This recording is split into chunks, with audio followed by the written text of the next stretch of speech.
나더러 주여 주여 하는 자마다 다 천국에 들어갈 것이 아니요 다만 하늘에 계신 내 아버지 뜻대로 행하는 자라야 들어가리라.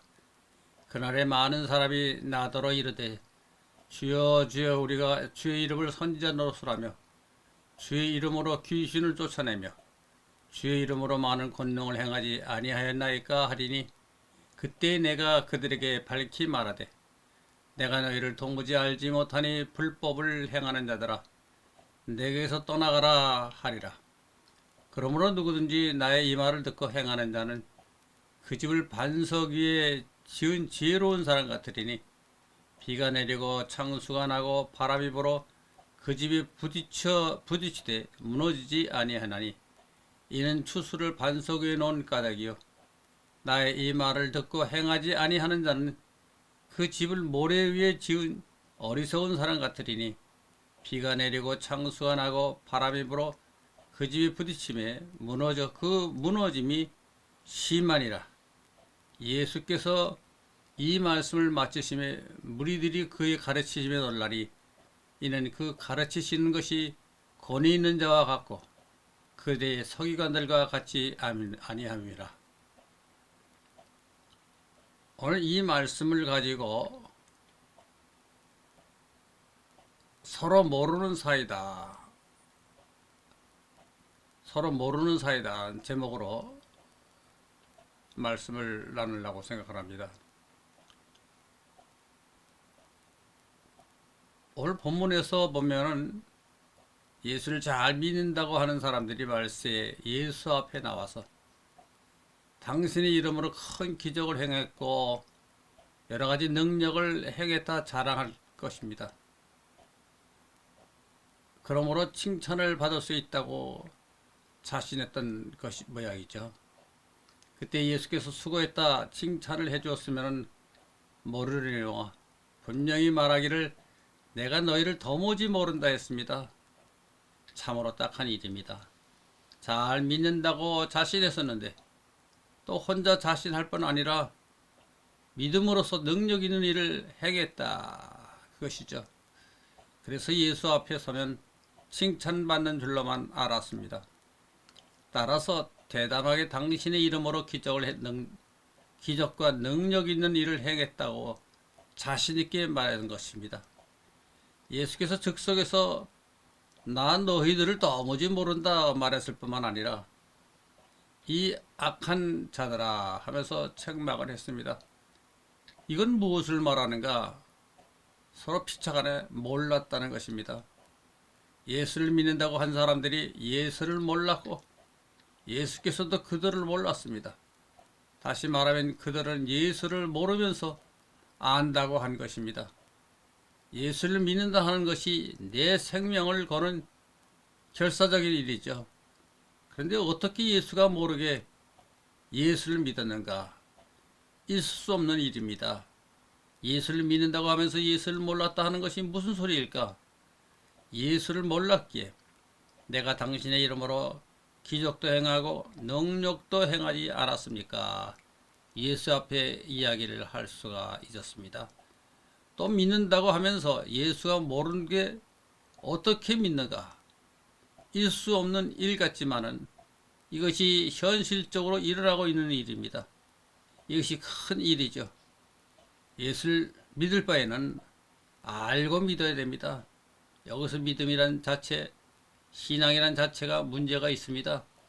사도 바울이 믿음을 강조를 해서 믿으면 모든 일이 해결되는 것처럼 말하고 있기 때문에 오늘날 믿음의 문제가 큽니다.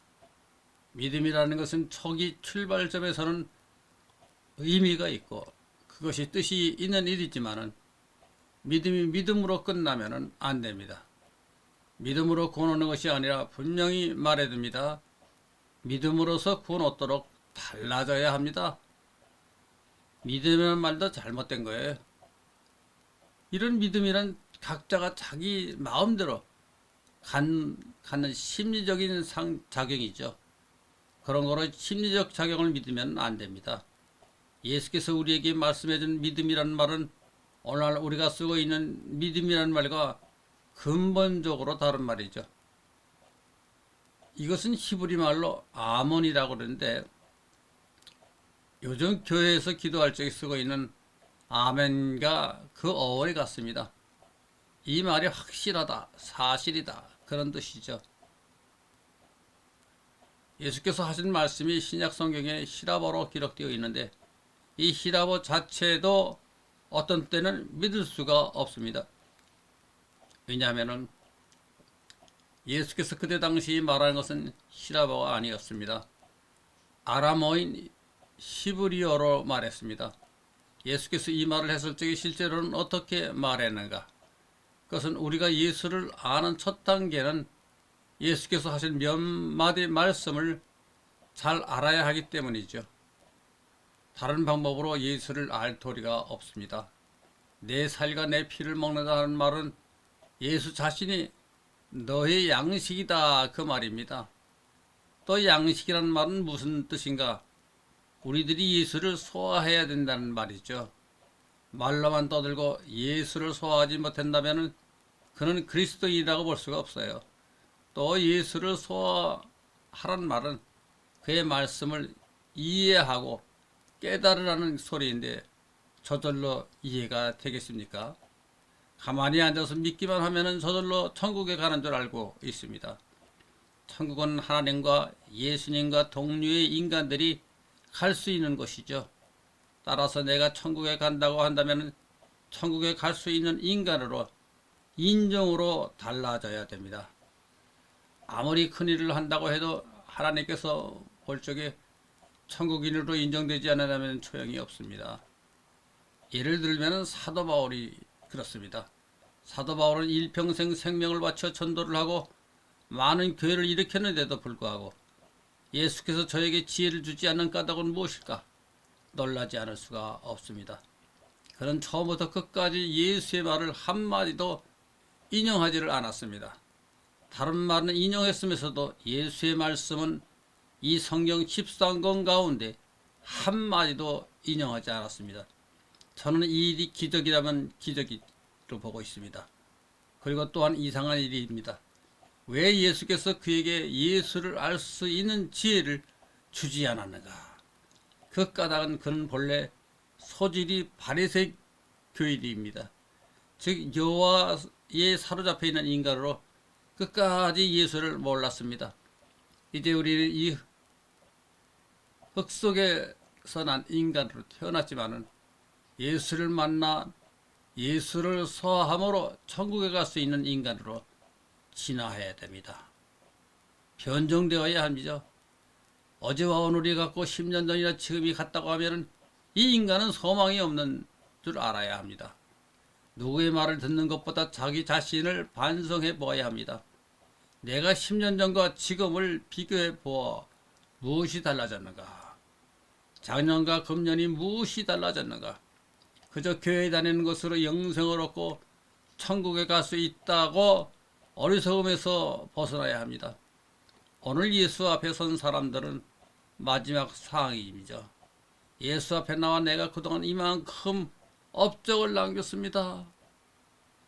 그래서 칭찬을 받고 자기에게 면류관을 씌워줄 것을 알았지만은 난 도무지 너희를 모른다. 그 말에 떨어지는 순간부터 절망이죠. 후회 막음이죠. 또 방법이 없습니다. 다시 돌아가 예수를 똑바로 믿을 기회가 있는 것이 아니죠. 예수를 믿는 데 있어서 필요한 여건이 몇 가지가 있습니다. 첫째로 우리는 신앙상에 있어서 항상 주님과 교통이 있어야만 합니다. 그래야 예수가 나를 알고 내가 예수를 알게 되는 것이죠. 자기 혼자서 아무리 잘 믿는다고 해보아야 그것은 자기의 멋대로 믿는 것이죠. 즉 예수를 자기의 습관, 생각, 감정 그리고 자기의 환경 안에서 예수를 인위적으로 조작해서 믿고 있는 것이죠. 그렇게 되면은 내가 예수를 안다고 하지만 실제로는 모르고 있는 것이요. 그보다 예수께서 나를 몰라보는 것입니다. 따라서 우리는 항상 예수와 교통이 있어야만 됩니다. 다음에 둘째로 언제나 예수에게 보내준 음식을 먹을 수 있어야 합니다. 우리가 세상을 살아갈 적에 우리의 육체가 순간순간 먹지 않고 살 수가 없듯이 우리가 천국에 갈 수 있는 존재로 성장하기 위해서는 예수께서 보내준 음식을 항상 섭취해야 됩니다.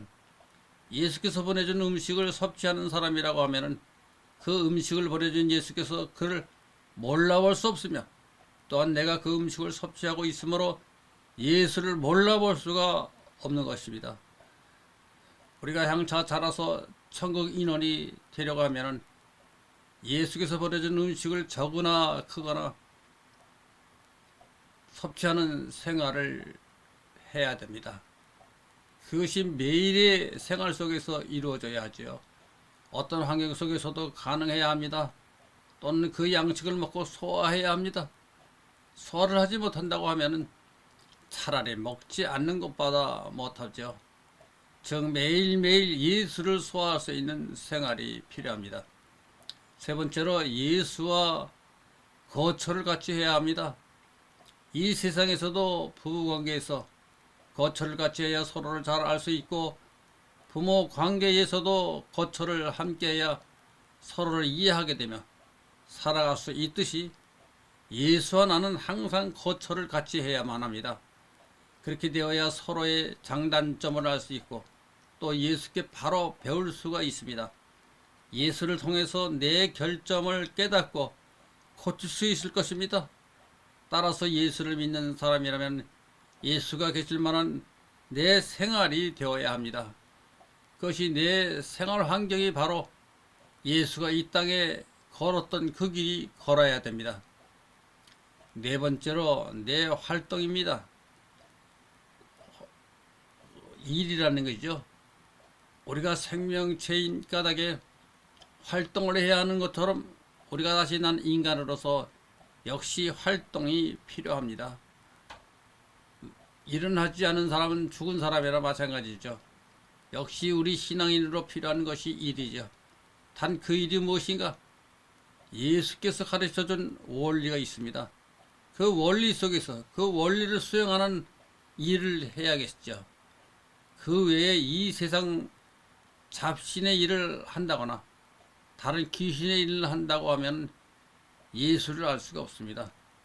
그런 거로 우리가 이 세상에 있는 동안 예수께서 우리에게 가르쳐준 그 생명의 원리, 생활의 원리, 천국의 조직의 원리, 창조의 원리, 이 원리 속에서 우리들이 행동을 하고 일을 해야만 합니다. 진리는 그 무엇인가? 참 이치 있죠. 예수께서 가르쳐준 참 이치를 깨닫고 수행해야 됩니다. 이전에도 말했지만은 예수는 이 세상에서 기적을 행하는 분이 아니십니다. 기적이라 말하는 그것은 이 세상 인간들이 알지 못하는 일을 기적이라고 합니다. 예수께서 무리를 걷고 오병으로 5,000명을 먹였다 하는 것도 하나의 원리의 진행이죠. 그런 거로 예수께서 너희도 대안에서 이 겨자씨만한 믿음을 가지고 있다면 이 산을 움직여서 바닷속으로 들어가게 할 수 있다 한 말은 너희들도 이 세상의 원리, 이상의 하나님의 근본적인 이치를 알고 있다고 하면은 단 아니더라도 겨자씨만한 것이라도 깨닫고 있다면 저 성과 같은 조직체도 움직일 수 있다고 말하는 것입니다. 여섯째로 우리들의 모든 행동은 예수의 지시대로 따라야 합니다. 예수께서 지시하신 명령대로 따라함으로써 예수가 나를 알게 되고 내 자신이 확실히 예수를 알게 됩니다. 자기의 행동대로, 자기의 생활대로, 자기의 멋대로 해놓고는 예수를 믿는다는 것이 잘못이죠. 오늘 본문에 예수 앞에 선 사람들도 자기들이 멋대로 모든 일을 해놓고는 예수 앞에서 당신의 이름으로 큰 일을 하지 않았습니까? 부끄러운 줄도 모르고 뻔뻔스럽게 그와 같은 말을 할 수 있다는 것 때문에 예수로부터 이 악한 놈아 책망과 독소를 듣게 됩니다. 이 세상 사람들이 속여먹던 수단으로 예수 앞에서도 예수를 속이려 한 것 때문에 예수로부터 노여움을 산 것이죠. 그런 거로 위와 같은 모든 일을 해 나가는데 우선 첫 출발이 무엇인가? 예수의 말씀을 분석하고 연구하는 말입니다. 예수와 항시 교통하고 언제나 주님께서 보내준 양식을 먹고 소화하며 그와 거처를 함께하고 그와 같이 일하는 것이 첫 출발이 바로 그의 말씀을 공부하며 터득하는 것입니다. 그가 이 땅에 와서 남겨주신 말씀이 많지 않지만은 남겨둔 그 말씀을 올바로 깨닫는 데부터 우리의 신앙이 출발해야만 합니다.